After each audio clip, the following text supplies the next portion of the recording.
শুভেচ্ছা জানাচ্ছি সকল শিক্ষার্থীদেরকে আমন্ত্রণ জানাচ্ছি বর্তমানে নবম ও দশম শ্রেণীতে অধ্যয়নরত সকল শিক্ষার্থীদেরকে এই ভিডিওটি দেখার জন্য।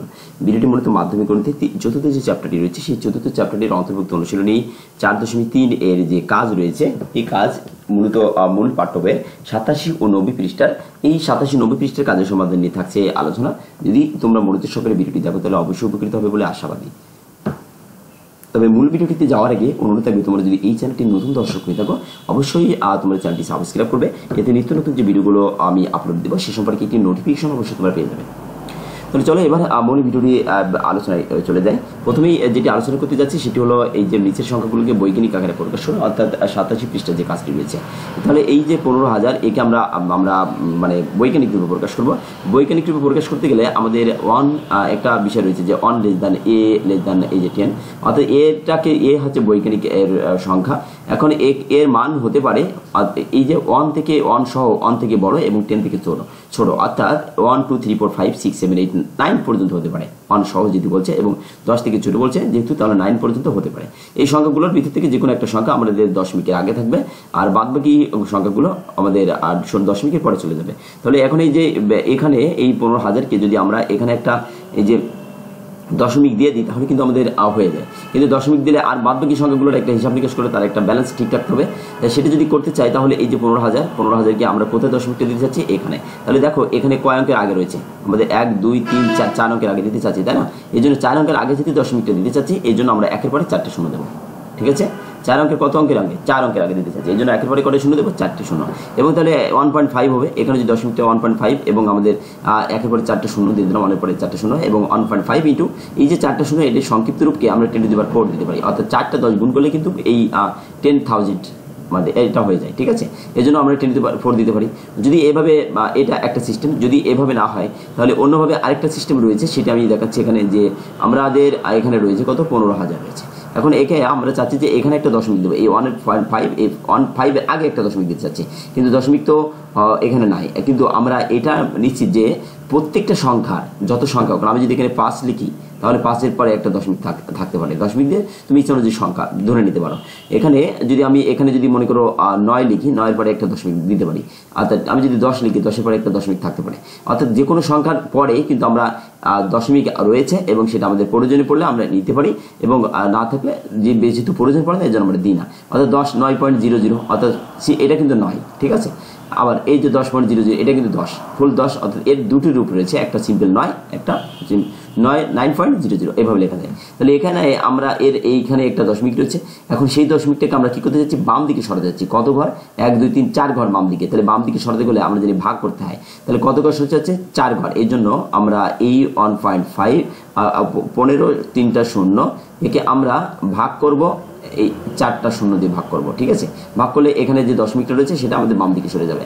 আর কিন্তু এটা কি আর রয়েছে না, এই জন্য আমরা নিচেও 1.1 এর পরে 4টা শূন্য, ওপরেও 1 এর পরে 4টা শূন্য দিলাম। তাহলে এত ব্যালেন্স ঠিক থাকবে। এইটা যদি কেটে দিই আমাদের পূর্বের যে রাশিটা ছিল, যে সংখ্যাটা ছিল সেটি থেকে যাবে। এখন আমরা যদি একে ভাগ করে দিই তাহলে দেখো এই যে 4টা শূন্য এবং 1-এর জন্য একটা দশমিক হবে, আর এই 4 অঙ্কের জন্য 4 অঙ্কের আগে একটা দশমিক হবে। তাহলে 1.5 এসে দাঁড়ায়, আর এই 3টা শূন্য দাঁড়ায়, গুণ এই যে এইটা রয়েছে এই অপশনের জন্য একেবারে কটে 4টা, এই জন্য 10⁴ 4টা শূন্য হবে, 4 হবে, 10⁴ কেন হবে? তুমি 4টা 10 গুণ করে দেখো তোমার এই উত্তরটা হবে, অর্থাৎ 10,000 হবে।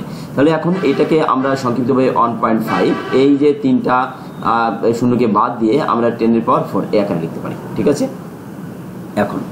এখন আমাদের যেটা রয়েছে দেখো এখানে আমাদের এই যে খ নম্বর, তাহলে এটা গেল ক নম্বরে। এখন খ নম্বরে চলে আসি। খ নম্বরটিতে এটা দেওয়া রয়েছে, আমরা দশমিকটা এখানে নিয়ে আসবো, এখানে নিয়ে আসতে যাচ্ছি। এখন যদি এখানে নিয়ে আসতে চাই তাহলে আমি যেটা সহজেভাবে বোঝাচ্ছি যে 0.3টা শূন্য 512 রয়েছে। তাহলে আমি দশমিকটা এখান থেকে এখানে নিয়ে আসতে চাচ্ছি, কারণ আমাদের সার্থক অঙ্কের পরে থাকবে। তাহলে সার্থক অঙ্কের পরে যদি রাখতে চাই তাহলে 5-এর পরে দিতে হবে। তাহলে আমি কত ঘর সরতে চাচ্ছি? 4 ঘর। তাহলে 4 ঘর সরতে চাইলে এই যে 0.3টা শূন্য এই যে 5 1 2 থাকবে। আমি যদি সরাতে চাই ডান দিকে তাহলে আমি কি করব? গুণ করব। কত ঘর সরাবো? 1 2 3 4 ঘর।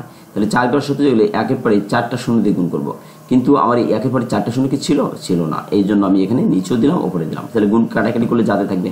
এখন দেখো এই যে দশমিকটা যদি ডান দিকে সরে যায় তাহলে এই গুণ করার ফলে কিন্তু ডান দিকে সরছে, তাহলে কত 5 পয়েন্ট, এখানে কত হবে 5.12 হলো।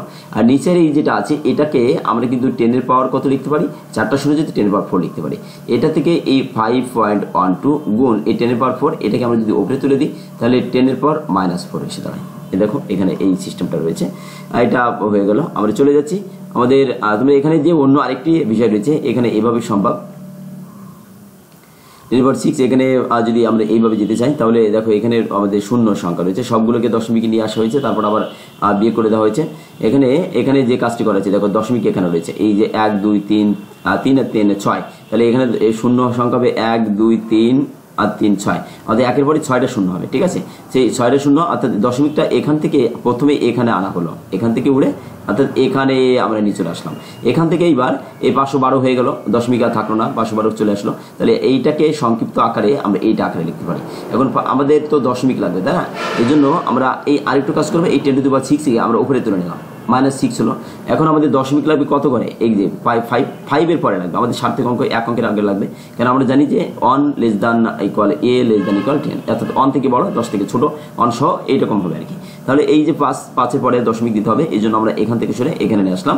এখন 5.12, এখন আমাদের দেখো এই যে এখানে মনে করে একটা দশমিক, এই দশমিকটায় আমি এখন এখানে আনতে চাচ্ছি, তাহলে কি করতে হবে, আমরা যদি একটা 10 এর স্কয়ার দিয়ে গুণ করি তাহলে কিন্তু বাম দিকে সরবে।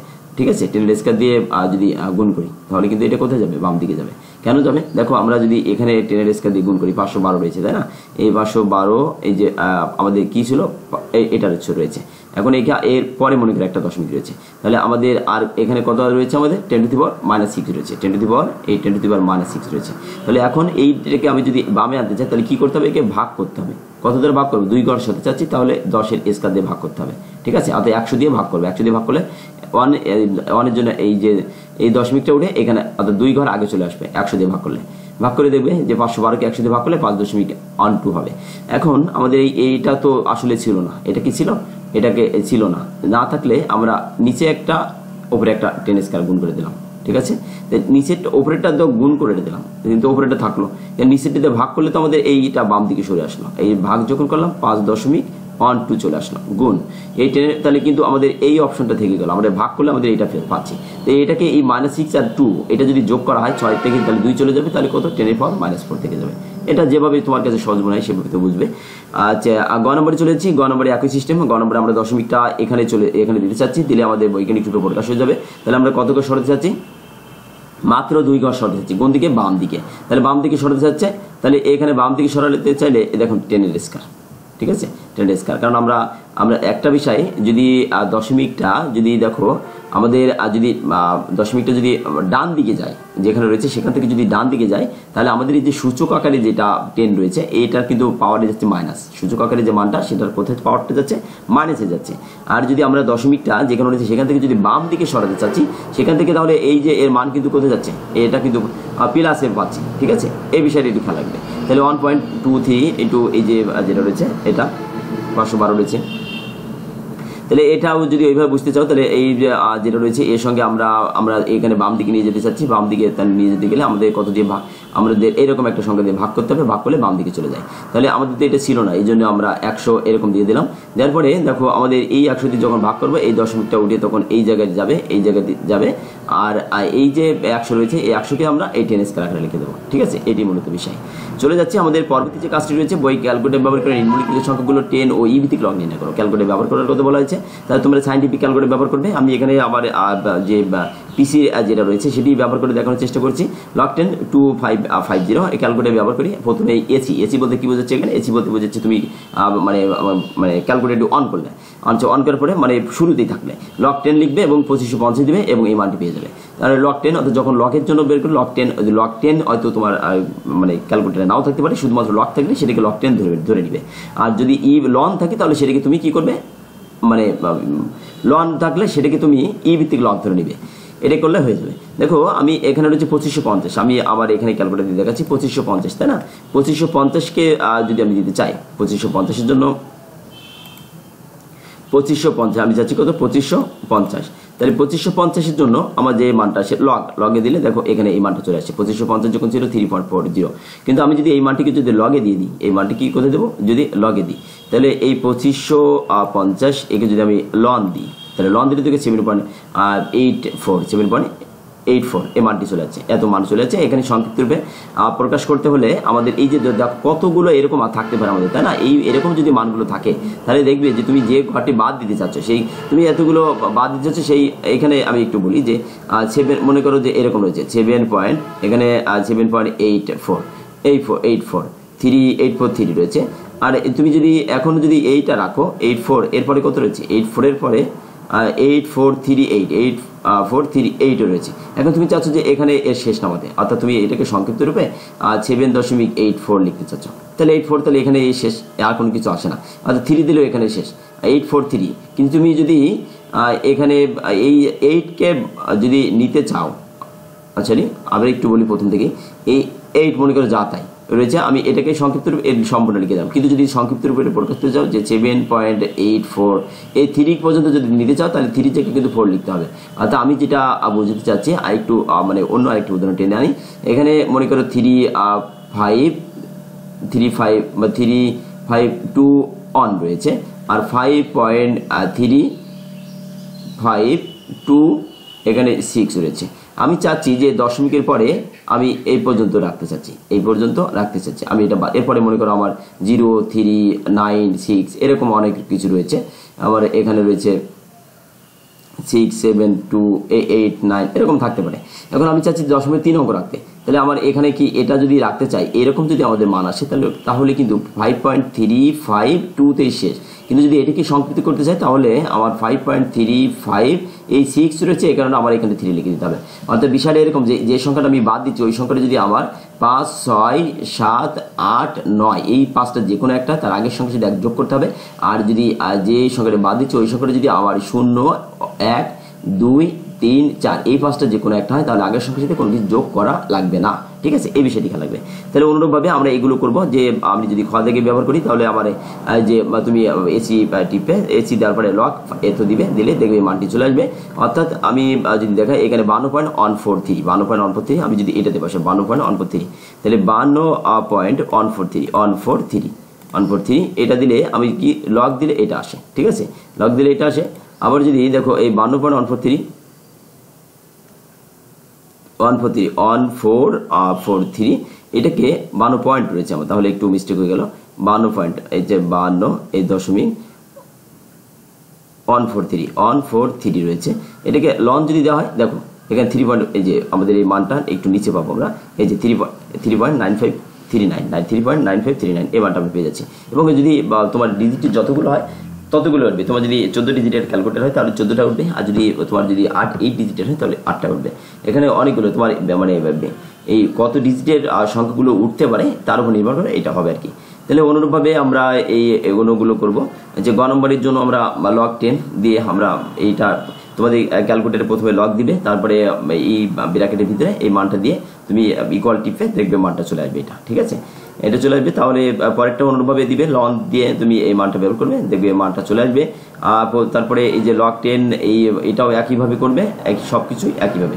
অর্থাৎ তুমি এখানে তোমার সাধারণ ক্যালকুলেটারে হয়তো লগ থাকে না, কিন্তু সাইন্টিফিক ক্যালকুলেটারের লগ যেটাতে রয়েছে দেখতে হবে যে প্রথমেই তোমার ক্যালকুলেটর কোন মানে লেভেলের, সেই লেভেলের হিসাব করে তুমি এই মানটি বসাবে। প্রথমে একবার তুমি প্র্যাকটিস করে নেবে, তারপর কিন্তু পরীক্ষা হলে এটিকে ট্রাই করতে পারবে। নাহলে কিন্তু তুমি যদি প্রথমে আমার এই ক্যালকুলেটারের মধ্যে যদি প্রথমে লগ দিয়ে দাও, এই যে আগে মানগুলো বসিয়ে যদি লগ টেবে তাহলে কিন্তু মান আসবে না, ঠিক আছে? অর্থাৎ অনেক এক ক্যালকুলেটর ধরনের এক এক ধরনের, সেই হিসাব করে তোমাকে কাজ করতে হবে। তাহলে এটি ছিল আমাদের এই কাজের সমাধান। আশা করছি সামান্যতম ধারণা হলেও দিতে পেরেছি। আর যদি তোমাদের ভিডিওটি ভালো লেগে থাকে তাহলে অবশ্যই তোমার চ্যানেলটি সাবস্ক্রাইব করবে এবং আইডি তোমার ফ্রেন্ডদের মাঝে মানে শেয়ার করবে ভিডিওটি। ধন্যবাদ এতক্ষণ এই ভিডিওটি মনোযোগ সহকারে দেখার জন্য।